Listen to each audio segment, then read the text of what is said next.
Episode 5. We're going to Portland, Oregon. Hell yeah, Skodux. This city somehow pops out of nowhere. Coming north on Interstate 5, you're going through rolling hills. South from Seattle, it's a little bit of the same old. But from the east, it's like you're coming straight from the desert and you're plopping yourself down in the middle of a giant fairy tale forest. I like to think of Portland as the 4th most hipster city, right behind the aforementioned Seattle, San Francisco, and whatever you call Southern California. But they have a unique vibe that makes them stand out in comparison to those other 3 cities. It's where 20-year-olds go to retire. They open a coffee shop, they get so hyped up on caffeine that they need to open up a craft brewery so that they can go to sleep. And in between that time, they're going to be wearing flannel and reading Noam Chomsky. C'est la vie in Portland, or at least that's what my egregious self would tell those people from California that are moving to Oregon to try and escape the dense population, the rising prices, and to find something a little more liberal. And if the Blazers would build around Damian Lillard, this would be a bona fide thriving metro. But they don't want that.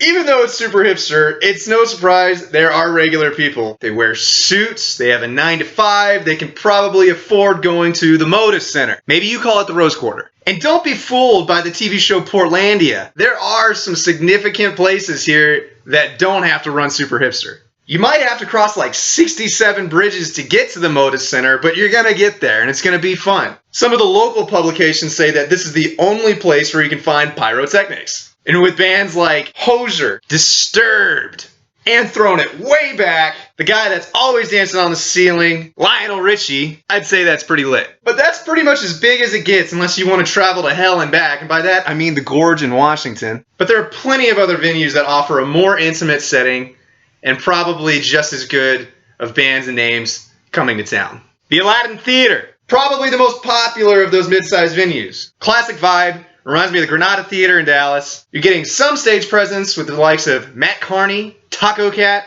even Reckless Kelly. It also takes like another 391 bridges to get there, but it's got a good bar, good acoustics, but it kind of makes you feel like you're about to get shot by John Wilkes Booth. Check the pictures, you'll know what I'm talking about. Dante's, the correct side of the river. How does anyone ever get there? It's still right across the bridge. Great photo opportunities. And by that, I mean you've got the Keep Portland Weird sign right outside. Bands like The Crystal Method, Hillbilly Casino, and get this, the Portland Air Guitar Championships. That's something I want to go see. No name for the most part entertainment, and if you can get away from Karen who just got an iPhone and wants to show off on Instagram to all of her friends back in Beaverton just how cool she is, or just how cool she's not when she gains her freshman 15 at the University of Oregon's cafeterias, just avoid the Keep Portland Weird sign and you're good at it. Let's go super small. Turn, turn, turn. It's got a record store, bar, books, pictures of kids with purple hair. How can you get any more Portland? Serious hipster venue. Tribute shows, CD releases. I thought we were on to vinyl. Why are we going back to CDs? If you're going to release a CD instead of a vinyl nowadays, I feel like I'm in the upside down. But the band's play in like a window. So no pyrotechnics. Still a fun venue. But Portlandia pegged the city just about right. The dreams of the 90s are alive in Portland. From alternative transportation, I mean like pogo stick to work type transportation. Co-ops with at least 7 fiddler players fighting the triangle player for playing time. But beautiful scenery and a 360 degree view. Portland. Bet.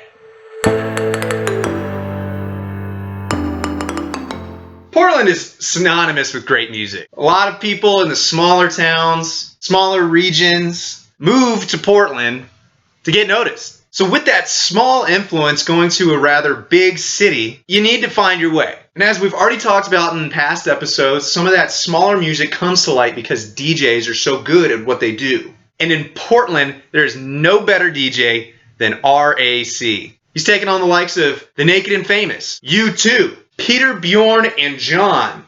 Even Edward Sharpe and the Magnetic Zeros. He has a knack for finding a diverse array amount of music that comes through all different sources, all different platforms, and he makes it unfold on the dance floor.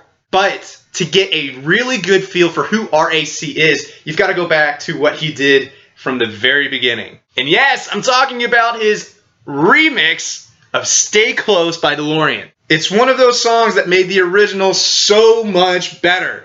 Even his own tracks stand alone and they're glorious. But this is incredible. Tasty. Like order a second dessert type sound. RAC has a natural ability to find this more oblivious music, less obvious music, and keep it to the center of his chill DJ vibe. This isn't dubstep. This isn't anything in the heavy skate. This is simply just easy listening. But is it great? Hell yeah, it's catchy.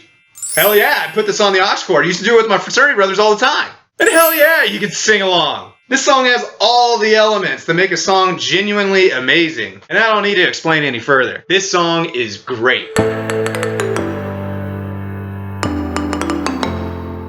I'm a huge James Bond fan. I have been since I was a little kid. Foreign cultures, foreign food, foreign women, foreign sounds. I love foreign music. From Greece to Thailand to Turkey, etc. And if you're in Portland, it's not that hard to reach out and find those international sounds. So thank you to the band Savila, who has a song named Carnival that I want to talk about. Savila does this kind of cumbia type music. Very Central American, almost Colombian. And it takes that Panamanian Colombian sound and moves it into the Mexican roots that this band finds themselves. They're taking tradition, throwing it out the window, and saying this is ours. Want to know why I'm listening to the song Carnival? Mostly because it has this amazing bass walk, and they can showcase the vocals without compromising the intrinsic guitar that walks as well. I think that this song probably goes underappreciated because it finds itself in that international scene. But don't get me wrong, it definitely has kind of an indie pop rock sound to it. I would categorize it in the alternative genre. It's relaxed, has plenty of subtle sounds. If it was any more spicy, I'd call it Shakira prone. But that's not where we find this band, and that's not where we find this song. The things that they do on their own make them distinct. And I love the guitar in this song.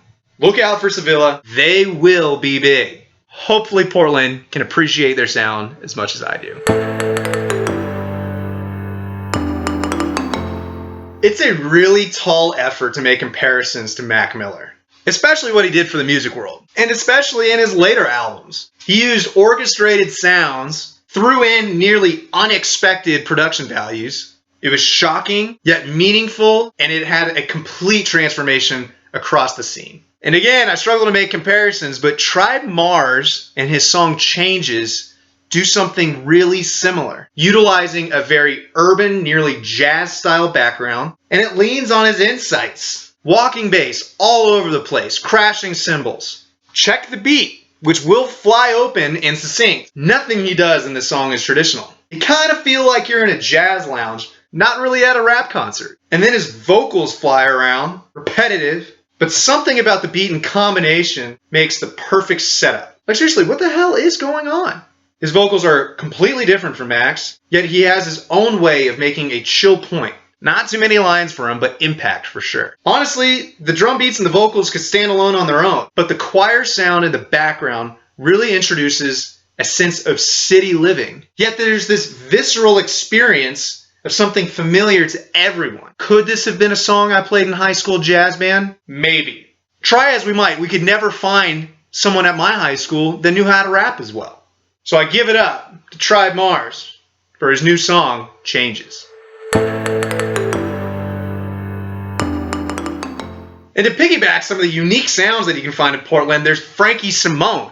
She sounds so much like the Tune Yards, especially in her song War Paint. It's kind of a hipster LGBT anthem. Really brings you through these incredible drums, amazing bass, and she's got some good vocals to boot. Yes, Frankie's going to be one of those artists breaking bounds for a long time. And she finds herself in Portland. The rest of her stuff kind of finds itself on the pop, the rap scale. Warpaint really kind of isn't that. There's nuance, but it really isn't that.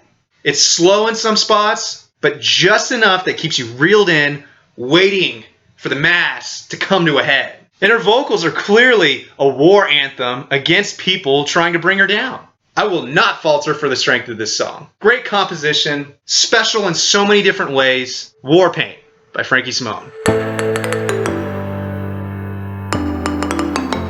I believe it only takes 1 second looking at those Oregon firs and you feel immersed. You're in this quiet, rustic, calming environment. Yet you've got Wynne. Damn, the city knows good rap. Heavy bass, a lot of words compacted into one in her song Buzzer. Female rappers rule. Cardi B, Nicki Minaj. And Wynne is no different. The 503 goes hard, and she makes clear references to that in this song. I can't get away from it. Lots of elements, yet it's so simple. It hits in all the right places. Natural hook, absolute hustle. And for some reason, there's like a Bug's Life influence. Really good play on that dog's life cliche. Actually, what I like most about this song is how it's produced. You can't avoid production values in today's rap scene. And immediately from the beginning, you're hit with a submissive, immersive wall of sound. You're kind of trapped in it from the very beginning, and you can't leave until the very end. Don't worry, it's kind of shorter. You're not going to have to stick around for a long time, but it's going to be a good time. And there's very little auto-tune at that, and when it is used, it's used in all the right places, leading the chorus and moving the lyrics along. Wynne will be a tour de force for a long time in an effort that plugs the 503 as one of the hardest rapping places in the world.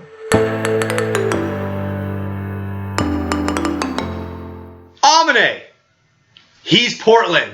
It's not hard rap like the Bay Area or SoCal, but he has a bright style, nearly pop trend, and that makes this song a consequence of the Portland scene. The recordings are extremely relevant. So what's great about Caroline? She thick, bro. I Wanna Stray from this song is really catchy. Why? Because the song kind of lacks a chorus.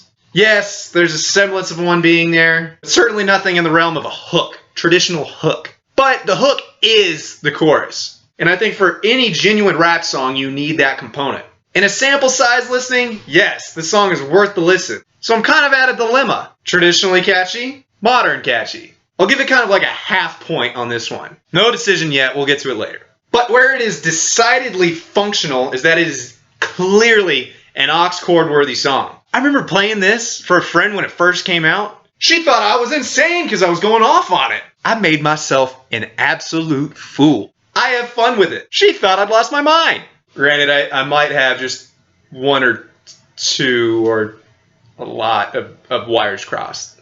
Regardless, anywhere this song comes on, blast it. Play this song. Play it loud. And the great thing about this rap is that it doesn't take much for it to get stuck in your head. And if it's going to be stuck in your head, you're probably singing it. Bad thing, fine as hell, thick as fuck. It's really non-traditional and somehow it's easy to vibe to. Caroline, you divine. Makes you want to look up and down and find you something. Yeah, I was singing this song when it first came out, and I'll probably still be singing it. So let's introduce a new category to find out if this song is great. We've got a tiebreaker. So, would you play this song in front of your parents? Hell no! It's as simple as that. Would you feel comfortable with the content, the sound, any other aspect that would have you questioning your very existence? No, I wouldn't feel comfortable playing this in front of my father and nevertheless my mother. So it's got 2 and like a half thumbs up. Can't call it great, but it is so close.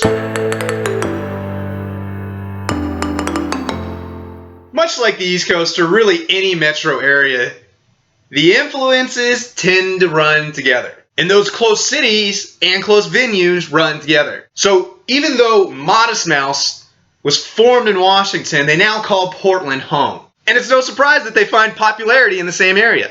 They're writing off bands like the Pixies. And with that stardom, they found themselves entrenched in some pop culture. Aziz Ansari even mentions them as a great band to see live in concert. But their new stuff really doesn't hold much of the same value, especially in recent recordings, such as 2015's Strangers to Ourselves. And one of their songs, The Best Room, is basically the same old sound you've heard from Modest Mouse since back in the 90s. This song is the epitome of what the band has accomplished of late, which I believe really isn't that much. But does it suck? First, I do believe Bob Dylan could have sung this song better. To set him up with my very best friends, and I say what? Says he does restate, but he will not shut up. It's definitely a modern iteration of writing, but Dylan has proven himself to change time and time again. The times they are a-changing. Yes, it has the pillars of the earlier successes of the band, but I believe that in a sense they're burdened by their younger selves and they can't break out of that sound. I think if you were to say that this song had any cultural impact, you're absolutely insane. Maybe there's a reason that this song is track 14 out of 15. It's towards the back of what you'd like to hear on that album, but much like the rest of their works, aside from Float On and Dashboard, there's really no major cultural impact. Again, they've kind of ridden the success of the band The Pixies, made their own noise, and now they can't get out of it. So strike two. You're not going to be playing this song anywhere, even on the extreme alternative radio stations. I found this song on a whim and thought, hey, that's definitely Modest Mouse. But again, if you want to hear Modest Mouse, you want to hear their two most popular songs, not this. Strike three. So yes, 3X is approved. This song sucks. Let's move on. So that's all we've got for Portland, Oregon this time. New city, new scene, new sounds. Some that suck, some that are great. I've had a really fun time recalling my memories of Portland, Oregon. Again, check us out. We're on all social, YouTube, Spotify, Instagram, Twitter, Facebook. And let me know if I got something right, if I got it wrong, if I need to do something different in showcasing the elements of these cities and these sounds. So that's 3X's episode 5, Portland, Oregon. We'll be back next time.